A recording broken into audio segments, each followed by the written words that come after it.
apa kalau di rumah yang di atas ada bola api itu tandanya? Ya kan bola api, terus masuk nih ke rumah, pecah dia.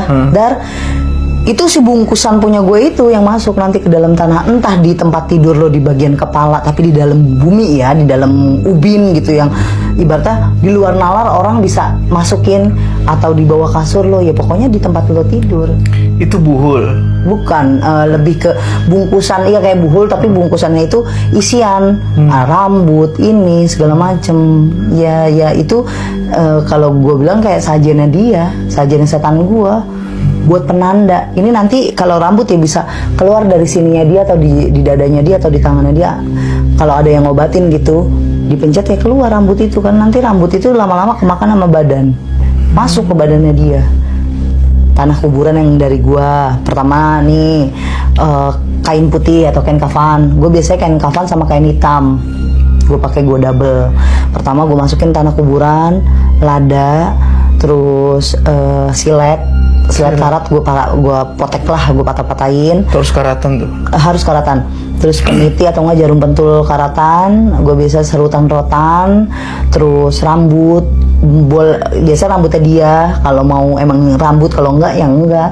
Terus kalau lebih parah, kalau gue yang bener-bener mau nyiksa dia di balai, itu pakai kayak anak tikus gini, anak tikus gue masukin, itu nyawa.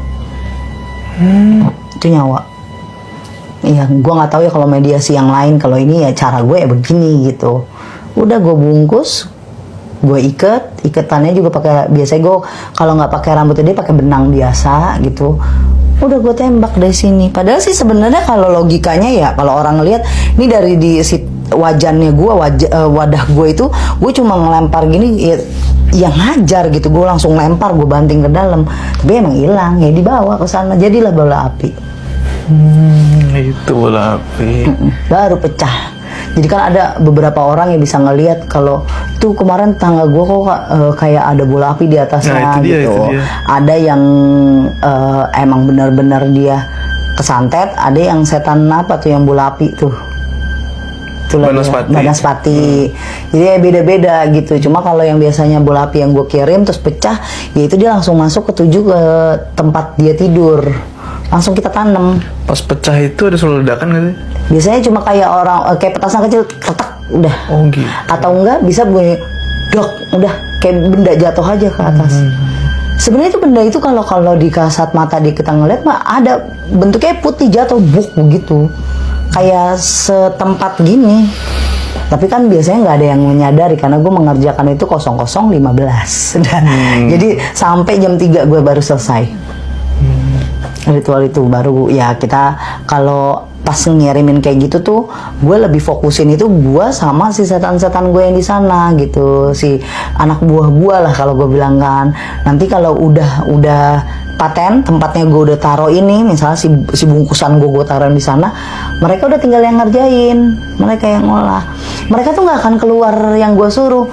Ngajar kaki ya kaki terus, Jo. Sesuai instruksi. Iya. Terus kalau misalnya si pasien ini udah ngasih uang, misal teh, saya pengen korban saya itu duitnya dia habis, atau apa tokonya dia bangkrut, gue nyuruh lagi dia hajar ke toko gitu, di jalan ke toko, gue bikin, gue lempar. Nanti dia juga ada yang gue suruh, misalnya lu lempar nih tanah kuburan ke depan tokonya dia, jangan sampai ada orang yang tahu, karena gue takutnya gini, kalau ada orang yang tahu langsung dibersihin.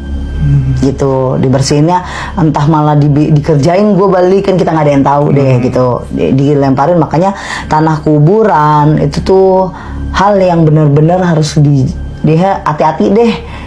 Itu benar-benar ibaratnya media yang paling gampang banget gitu. Terus ya kain kafan, terus tali pocong itu kayaknya kalau ada yang bungkus-bungkusan kayak gitu harus diwaspadain. Ya berarti ada sedikit gaib-gaib lah, aroma gaib. Nah, gue nanya nih, selama lu dulu praktek itu, lu pernah kalah nggak? Ya pernah lah. Pernah, kenapa gue sampai tobat, Jo? Kalau gue nggak kalah, gue mungkin sampai sekarang ngobrol di depan lu, gue masih buka praktek. Tadi lu bilang lu selama dulu lu praktek, lu pernah kalah, dan kalah ini yang bikin lu tobat. Nah itu gimana ceritanya? Jadi itu gue dapet pasien dateng, dia mau minta tolong kalau kayak bosnya dia itu nyakitin dia. Nyakitinnya gini, yang dia udah loyalitas banget, cuma omongan emang ini bosnya itu mulutnya mulut dibilang ceplos-ceplos ya ceplos-ceplos, makanya gue selalu bilang sama orang, mulut hati-hati. Orang nggak ada yang tahu sakit hatinya di mana. Dia sakit hati banget, dia pengen tuh bosnya itu bangkrut, dibikin sakit terus bangkrut. Ya gue minta dong syarat-syaratnya, ya foto dan segala macem. Ya gue mulai ngerjain, yang pertama aman, yang kedua aman. Dia udah bisa gue kerjain, Jo. Dia udah gue santet kasarnya gitu. Gue udah bikin dia lumpuh. Dia tuh sampai bener-bener kakinya dua-duanya nggak bisa jalan, kayak orang stroke. Karena gue bikin jatuh di kamar mandi. Gue bikin gue seret dia dari kamar mandi kan. Gue udah ngelakuin kayak gitu. Terus itu berlanjut sampai 3 hari kan. Gue bikin dia celaka, habis celaka dia jatuh. Terus pas jatuhnya ke sebulan, karena dia udah medis, ini gue udah lancar jaya ya kan, dibilang gue udah berhasil, dan dia pun setiap datang, dia nggak bisa jalan nih gini-gini, dia laporan terus kan ke gue. Terus tiba-tiba ternyata bapaknya dia asli Kalimantan. Dia itu anak rantauan, dia dengan istrinya itu anak rantauan. Dia disuruh sama bapaknya untuk ketemu omnya kerja di Jakarta, narusin perusahaan gitu. Jadi kayak ibaratnya ya ngebantuin